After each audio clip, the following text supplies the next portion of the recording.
توی این ویدیو میخوام در مورد دیابت بارداری براتون توضیح بدم. پس اگر باردار هستین یا تصمیم بر بارداری دارین، دیدن این ویدیو رو به شما توصیه میکنم. سلام، من شادی ماما هستم. اینجا هم تا از سبک زندگی یه ماما و تجربیات شخصیش بهتون بگم و شما خانوم ها و دختر خانوم های جوان رو با واقعیت های ناگفته دنیای زنان آشنا کنم. پس اگر شما هم به این موضوعات علاقه‌مند هستین، گزینه سابسکرایب یا مشترک شدن رو بزنید و گزینه زنگوله رو فعال کنید.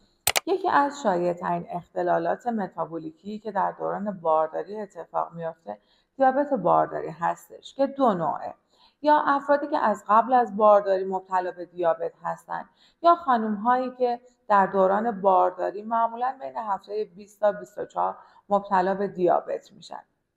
اختلالی که در این افراد صورت میگیره عدم تحمل گلوکز هستش.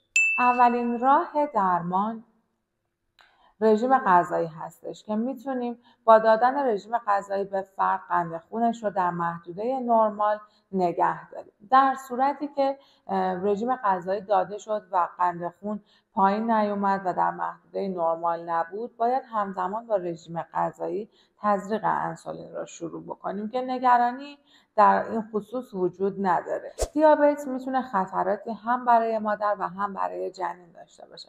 خطراتی که برای جنین ممکنه وجود داشته باشه این هستش که نوزاد بعد به تولد ماکروزوم هستن، یعنی اصطلاحاً وزن بالای 4 کیلوگرم دارن.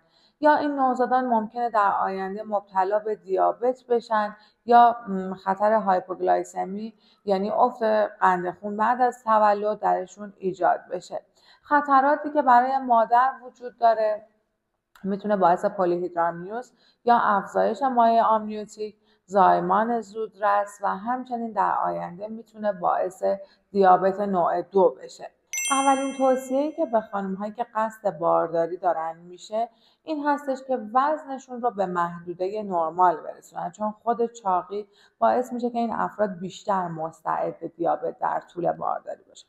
یا خانم‌هایی که از قبل دیابت دارن بهشون توصیه میکنیم حتما در طول بارداری حواسشون بیشتر به کنترل قند خونشون باشه. خانم‌هایی هم که در طول بارداری مبتلا به دیابت میشن حتما بهشون آموزش میدیم که دستگاه گلوکومتر یا چک قند تهیه بکنن و یه دفترچه داشته باشن که روزانه میزان قند خونشون رو توی اون ثبت بکنن. در این زمان حالا چک قند به چه صورت هستش، قند انگار قابل قبول در چه رنجی قرار میگیره.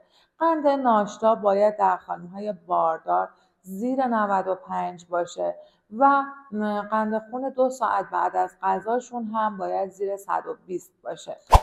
نقش تغذیه در دوران بارداری. گفتیم اولین اقدامی که میکنیم کنترل رژیم غذاییشون هستش. یعنی با توجه به اینکه خانم در 3 ماهه اول، 3 ماهه دوم یا 3 ماهه سوم هستن، باید براشون روزانه محدوده کالریشون رو مشخص بکنیم و توی اون انگار میزان کالری که باید استفاده کنن، میزان کربوهیدراتشون هم در 3 وعده اصلی غذایی حتما تقسیم بشه. کربوهیدراتی که مادران میتونن در طول دوران بارداری استفاده بکنن باید کربوهیدرات‌های پیچیده باشن، مثل انگار حالا نون‌های سبوسدار، غلات، نون جو و نون سنگک. بهترین وعده غذایی برای صبحانه‌ای که میشه برای مادر باردار دیابتی در نظر گرفت نون جو یا سنگک هستش و پنیر کمچرب و حالا خیار و گوجه هم میتونن استفاده بکنن. برای وعده‌های اصلی حتما باید از سبزیجات به خاطر فیبر بالاشون و از لبنیات استفاده بشه. خیلی مهمه که در طول بارداری به خاطر اینکه ذخایر کلسیومی خانم کاهش پیدا میکنه حتما روزانه 3 وعده لبنیات، حالا چه از شیر چه از ماست ها، توی وعده هاش داشته باشه. و توی وعده های اصلی یه کربوهیدرات پیچیده‌ای که براشون خوب هستش ماکارونی ها و انواع پاستا ها هستن که خانم میتونه در طول روز در دوران بارداری ازشون استفاده بکنه. مورد بعدی مصرف میوه هاست. خانم‌های باردار باید از میوه‌هایی استفاده بکنن که قند کمتری دارن. میوه‌هایی مثل موز، انبه، خرما قند خون زیادی دارن و خب توصیه میشه اینا رو محدودتر استفاده بکنن. میوه‌هایی که میتونن به راحتی استفاده بکنن مثل سیب، گیلاس، تمش، انواع توت هستش که هم فیبر بالایی دارن و هم میتونن از خواص آنتی اکسیدانش استفاده بکنن. و اما نکته آخر، خانم‌ها در دوران بارداری باید سالم‌ترین غذاها رو حالا به صورت کم نمک، کم چرب و آبپز استفاده بکنن و از غذاهای فست فودی و پرچرب دوری بکنن. ممنونم که تا اینجا همراهم بودین. امیدوارم این مطالب به دردتون خورده باشه و بارداری خوبی رو سپری بکنید. اگر سوالی دارید توی کامنت ها ازم بپرسید تا راهنماییتون بکنم.